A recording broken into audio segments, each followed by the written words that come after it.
Bonjour Gérard Chambre. Bonjour. Ravi de vous retrouver. Merci. Au château de la Coste. Voilà. Dans ce fabuleux lieu du marquis de Sade. Magnifique, magnifique, avec une scène et une théâtralité magnifique. Alors on se retrouve au festival de la Coste de Pierre Cardin, propriétaire de ces lieux. Oui, absolument. On le salue par la même occasion. Et on le remercie parce qu'il nous accueille dans ce lieu assez exceptionnel pour plusieurs spectacles, pour le festival. Alors, vous venez régulièrement sur ce festival, Lacoste. Quelle est un petit peu votre histoire, votre lien d'affinité avec ce festival? Eh bien, c'est d'abord un lien d'amitié avec Pierre Cardin, que je connais depuis presque 50 ans maintenant, où j'ai commencé à jouer dans son théâtre. Et chaque année, j'en profite pour créer un nouveau spectacle. Et Pierre Cardin m'y invite chaque année. J'en suis absolument ravi. Je suis aussi responsable de la programmation, donc je me plais beaucoup dans ce lieu et je trouve que beaucoup d'acteurs, de chanteurs, de danseurs auraient envie de venir ici. Et on les y invite, bien sûr.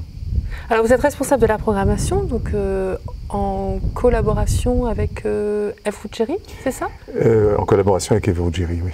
D'accord, donc chacun a sa partie, vous êtes plutôt théâtre et elle plutôt musique, voilà. musicalité. Eve s'occupe plutôt de tout ce qui est lyrique, chanteur, musicien, et elle fait des choses absolument magnifiques.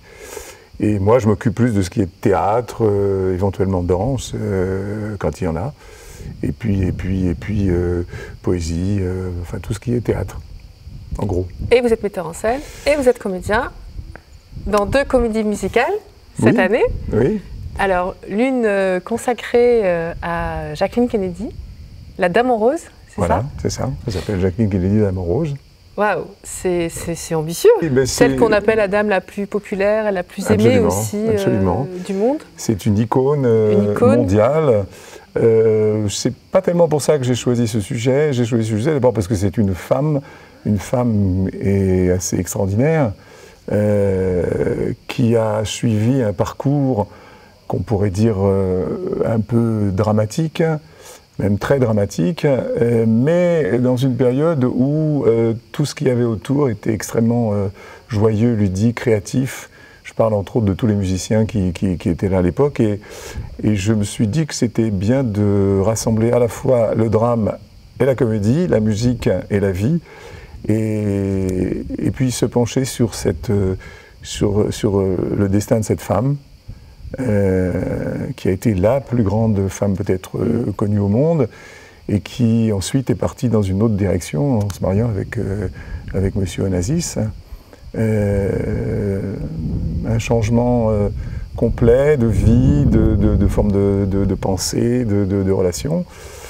Et je me suis demandé un petit peu pourquoi.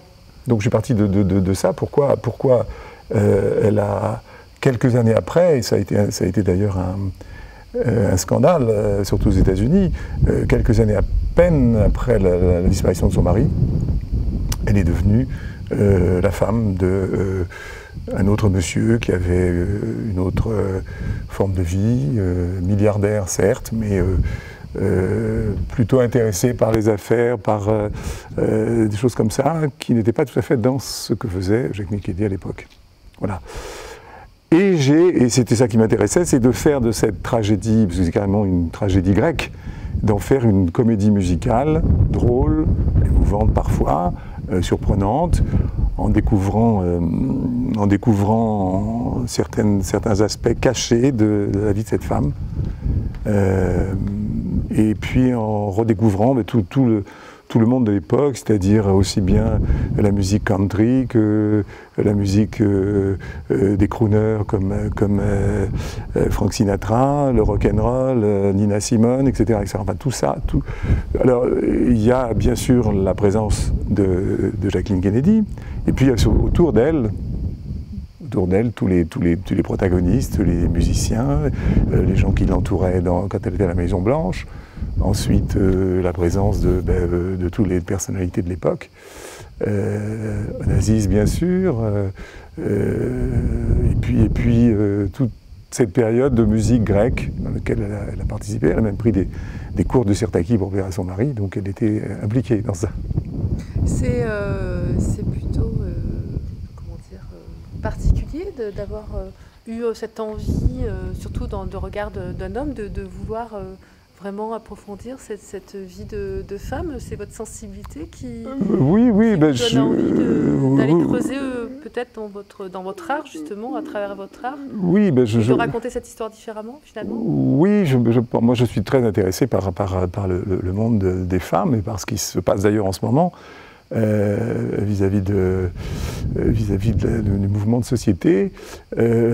Juste avant, j'ai fait un spectacle sur Marlène Dietrich, qui était aussi une personnalité assez extraordinaire. Et ce sont des femmes qui ont essayé de vivre autrement que ce qu'on voulait leur imposer. Ce sont des femmes qui ont choisi d'être courageuses, voire téméraires, voire inventant des choses qu'on ne voyait pas toujours faire par les femmes. Et ne subissant pas nécessairement une certaine pression de la part des hommes. Voilà, c'est un peu tout le thème de ce spectacle. C'est mettre à l'honneur l'indépendance de la femme. Absolument. D'ailleurs, la fin du spectacle, que je ne dévoilerai pas, elle dit une chose, parce que j'ai beaucoup travaillé sur différents documents. Elle dit, ça y est, elle divorce. Bon, elle a perdu son mari, évidemment. Elle divorce de Onassis, et elle dit, bon, ça y est, maintenant, je vais pouvoir vivre ma propre vie. Je ne serai plus la femme d'un grand personnage, je serai moi. Je vais vivre moi. Alors ça, c'est sous-entendu dans le spectacle, mais c'est là quand même. Et j'ai eu beaucoup de plaisir à découvrir cette femme qui a traversé vraiment... c'est une tragédie grecque, quoi, carrément. Mais elle a aussi beaucoup de moments de bonheur et de joie et de fête. Et on a rassemblé tout ça. Alors comment avez-vous travaillé cette mise en scène à travers tous ces comédiens pour finalement ne pas rester dans la tragédie, même si elle existe, mais plutôt donner de la positivité, de l'énergie en sortant du spectacle? Eh bien, j'ai fait appel à des choses qui sont plus ou moins... en fait, il y a deux spectacles dans un spectacle. Il y a Jacqueline Kennedy, qui est jouée par une actrice, qui dit un certain nombre de choses, qui dévoile un certain nombre de choses assez extraordinaires et assez extravagants, mais c'est ça la vérité. Et puis autour d'elle, il y a des gens qui étaient autour d'elle, c'est-à-dire il y avait son équipe, par exemple, qui était à la Maison Blanche avec elle, chante, danse, raconte aussi les histoires de Jacqueline Kennedy, mais en chanson, en musique. Et j'ai repris toutes les musiques de l'époque, évidemment, toutes les musiques qu'on connaît encore aujourd'hui et qui sont dans l'esprit de tout le monde. Donc il y a ces deux choses qui se superposent, qui s'enchaînent, et qui permettent de sortir du drame pour aller aussi dans... Parce que dans tout drame, il y a aussi de la fantaisie, il y a aussi de la folie, il y a aussi du plaisir, du désir. Et puis parfois il faut un peu de tragédie justement pour avoir de l'énergie et du plaisir et prendre conscience de différentes choses aussi. Oui, je crois que quand on raconte l'histoire de quelqu'un, il faut raconter le côté pile et aussi le côté face. Donc des fois la tragédie elle est du côté face, des fois elle est du côté pile, et en mélangeant les deux, on en fait un spectacle. C'est vraiment un spectacle, c'est une comédie musicale, et ça c'était un petit peu aussi mon challenge, c'est de transformer cette histoire que la plupart des gens connaissent, mal, mais ils le connaissent, de le transformer de tragédie en comédie. Et vous êtes appuyé sur quel fait? J'ai lu beaucoup de... Il y a une littérature sur elle qui est absolument infinie, mais j'ai beaucoup travaillé sur un livre de Henri Gidel, qui s'appelle Jackie, et qui raconte à la fois ce que tout à chacun sait, mais qui raconte aussi des éléments qui sont plus ou moins des hypothèses, mais qui sont plutôt moins que plus, qui sont plutôt des réalités et qui sont assez étranges, assez étonnants. Je ne sais pas si je les révèle maintenant, mais c'est des choses que je ne m'attendais absolument pas. Alors ça... Donc il y a des surprises aussi dans... Ah, il y a beaucoup de surprises. Oui, il y a beaucoup de surprises. Moi, j'ai été très surpris en lisant la vie de Jacqueline Kennedy, parce qu'on sait que c'était une grande dame, on sait qu'elle aimait son mari, on sait moins qu'elle l'a aussi trompé, on sait moins qu'elle s'est consolée assez vite puisqu'elle s'est mariée avec Onassis, mais on ne sait pas pourquoi elle s'est mariée avec Onassis. On sait qu'elle s'est mariée, entre autres, avec Onassis parce qu'il avait beaucoup d'argent et que c'était quand même une femme d'argent. Mais je ne pense pas, et c'est là-dessus que je suis parti, je ne pense pas que ce soit la raison principale. Je crois que la raison principale, et elle le dit d'ailleurs à plusieurs reprises, mais pas officiellement, c'est qu'elle avait peur. Elle avait peur d'être sur la liste. Car après John Fitzgerald Kennedy, il y a eu Ted Kennedy, il y a eu Martin Luther King, ils sont tous morts. Et elle voulait quitter ce monde maudit, entre guillemets, de la famille Kennedy. Elle voulait sortir de la famille Kennedy. Et elle a eu cette opportunité qui est intéressante. Maintenant, l'opportunité de Onassis aussi est assez intéressante. Je ne vais pas la raconter là, mais c'est aussi curieux que lui se soit penché sur cette femme et l'ait épousée. Donc c'est un peu tout ça que je raconte. Tout ça, il y a une vingtaine, sinon une trentaine de chansons qui racontent aussi l'histoire, mais en musique. Et puis on y croise Frank Sinatra, on y croise la Calas, on y croise plein de personnages qui étaient dans son entourage. Donc ça, c'est le 8 août. Alors ça, c'est le 8 août, c'est une création, mondiale, on peut dire. Oui, c'est une création.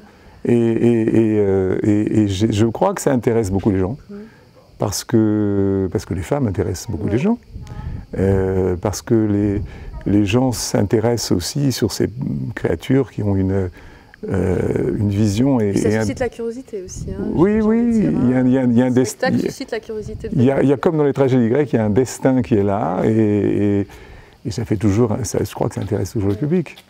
Et donc, puis nous, création au Festival Lacoste. Voilà, c'est donc le 8, c'est la première fois qu'on le jouera. On va le jouer dans ce très beau décor qui n'est pas celui, évidemment, dans lequel elle vivait, mais ce n'est pas très important. Moi, je connais bien l'endroit parce que j'ai monté déjà plusieurs spectacles et j'adore parce que la cour du château, c'est vraiment l'idéal pour... parce qu'il d'ailleurs, je crois que Sade l'avait construit pour ça. Sade, il montait des pièces de théâtre et il avait un salon entièrement destiné au théâtre. Et on sent qu'il y a cette volonté de faire de ce lieu un lieu multiple. D'ailleurs, patrimoine, voilà, histoire. Et d'ailleurs, nous le retrouverons. Non, en fait, nous l'aurons avant, puisque le 3, nous jouons une comédie musicale sur Don Quichotte, où il y a aussi une histoire de femme, parce que Dulcinea, c'est très important. Qu'on joue avec. Alors ça, c'est une autre aventure qu'on a déjà donnée à plusieurs reprises.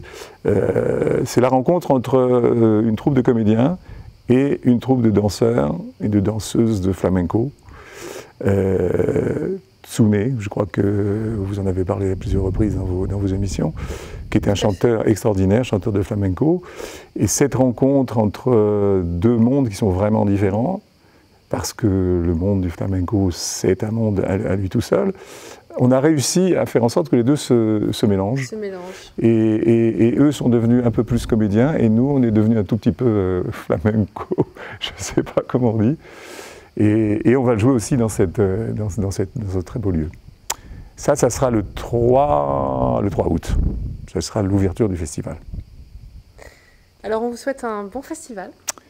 Eh bien, merci infiniment pour cette rencontre. Mais non, c'est moi qui vous remercie et j'espère que plein de gens auront envie de venir voir à la fois Don Quichotte et à la fois Jacqueline Kennedy, la Dame en rose. Donc l'état d'esprit, c'est à la fois on découvre une histoire, il y a un peu de tragédie, il y a aussi des émotions. Oui, mais j'insiste sur le fait que c'est une comédie musicale qui est drôle. Il y a certains personnages qui sont absolument réels, notamment Jacqueline Kennedy, qui est jouée par une comédienne. Mais il y a des personnages qui sont tournés un petit peu... à la dérision ? Oui, enfin, j'ai poussé un peu leurs excès, dirais-je. Onassis, par exemple, c'est un personnage que j'ai un peu traité différemment. Travailler différemment. Pour ne pas dire maltraité, parce qu'il est très drôle. Mais bon, c'est la Grèce, c'est Dionysos, c'est l'Antiquité, c'est la folie, c'est le vin, c'est la danse, c'est la chanson. Et la même chose pour la Calas, qui était aussi un personnage très important dans l'histoire. La Calas, qui est interprétée par Véronique Fourcault, qui est elle-même une très grande chanteuse, mais on ne peut pas dire que ce soit une parodie, mais en tout cas elle est traitée de façon amusante, quoi. Elle est amusante dans ses excès. Voilà. Donc ça donne encore plus envie de venir voir. Merci. J'espère. Merci à vous. Merci beaucoup Gérard Champ.